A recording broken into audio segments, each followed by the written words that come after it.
கொரோனால இப்பதான் குறைஞ்சு உலகம் முழுக்க அதோட பாதிப்புல இருந்து மீள ஆரம்பிச்சிட்டு இருக்கு. ஆனா சமீபமா உலகம் முழுக்க பல இடங்கள்ல கொரோனா தவிர்த்து ஒரு நோய் தொற்றின் எண்ணிக்கை அதிகமாக ஆரம்பிச்சிருக்கு. இந்த தொற்று ஏன் அதிகரிக்குது?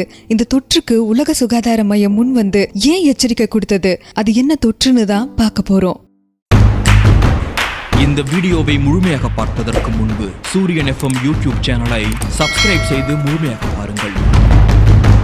1970 காங்கோவின் பள்ளத்தாக்கு பகுதியில வசிக்கிற ஒரு பழங்குடியின மக்கள் காட்டு பகுதியில இருக்கிற குரங்கு மற்றும் சில மிருகங்களை வேட்டையாடியும் ஏற்கனவே இறந்த குரங்குகளையும் உணவாக எடுத்துக்க ஆரம்பிச்சாங்க. அங்கதான் குரங்கம்மை வைரஸின் தொற்று மனிதர்களுக்குள்ள பரவ ஆரம்பிக்குது. 1950 பிரபன் வான் மேக்னஸ் என்ற டென்மார்க்கை சேர்ந்த வைரஸ் ஆராய்ச்சியாளர் போலியோ தடுப்பூசிய குரங்குகளுக்கு செலுத்தி ஆராய்ச்சி பண்ணப்பதான் இந்த குரங்கம்மை வைரஸை கண்டுபிடிச்சாரு.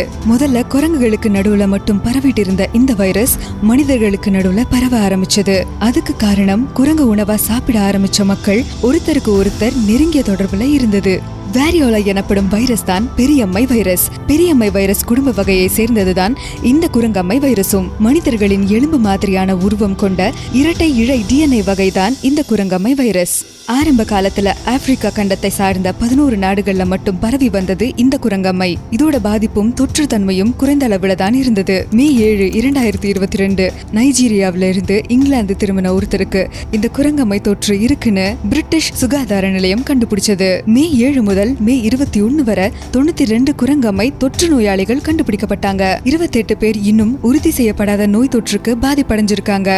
மே 24, 2022 குரங்கம்மை நோய் தொற்று இல்லாத 20 நாடுகளுக்கு இந்த நோய் பரவியது. மொத்தம் 300 பேர் இந்த நாடுகள்ல குரங்கம்மையால பாதிக்கப்பட்டாங்க. இதுல ஐரோப்பா மற்றும் அமெரிக்காவும் அடங்கும். நைஜீரியால 10 பேர் உயிரிழப்போட 77 பேர் குரங்கம்மையால பாதிக்கப்பட்டாங்க.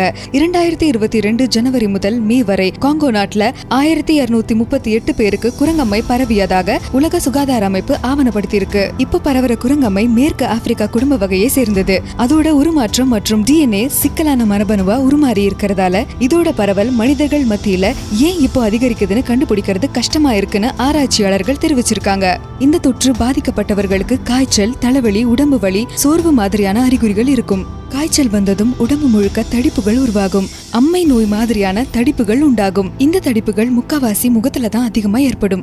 இந்த தடிப்பு 14 முதல் 21 நாட்கள்ல சிரங்கு மாதிரியான நிலைக்கு மாறி உதிர்ந்துரும். இந்த தடிப்புகள் தழும்பா மாறி அது குணமாக 1 இல்ல 2 மாசம் ஆகும். ஆப்பிரிக்கா போன்ற பகுதியில இது மரணத்தை ஏற்படுத்தி இருந்தாலும் பிற பகுதிகளில் இது 1% அளவு மரணத்தை ஏற்படுத்துற அளவு அபாயமா இருக்கு. குரங்கம்மை பாலியல் ரீதியா பரவக்கூடிய நோய் இல்ல.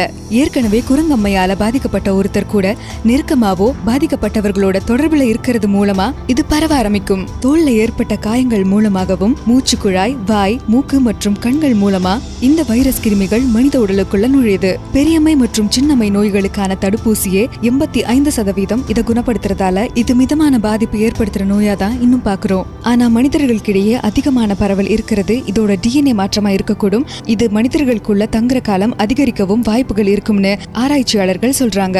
1956 கொரோனா வைரஸ் கண்டுபிடிக்கப்பட்டது. அதோட தன்மையும் தொற்று வேகமும் பாதிப்பை ஏற்படுத்துற வீரியமும் ஒவ்வொரு காலகட்டங்கள்ல உருமாறி COVID-19 தன்மையில 2019 இருந்து உலகத்தையே பயங்கரமா பாதிச்சது. அது மாதிரி எந்த வைரஸும் தன்னை உருமாற்றி பாதிப்பை ஏற்படுத்திட கூடாதுன்றதுல உலகத்தின் ஆராய்ச்சியாளர்களும் மருத்துவர்களும் கவனமா இருக்காங்க. அதனாலதான் இப்ப பரவற குரங்கம்மையும் அதிக கவனத்துக்குள்ள கொண்டு வரப்பட்டு கட்டுப்படுத்துறதுக்கான வேலைகளை தீவிரப்படுத்துறாங்க.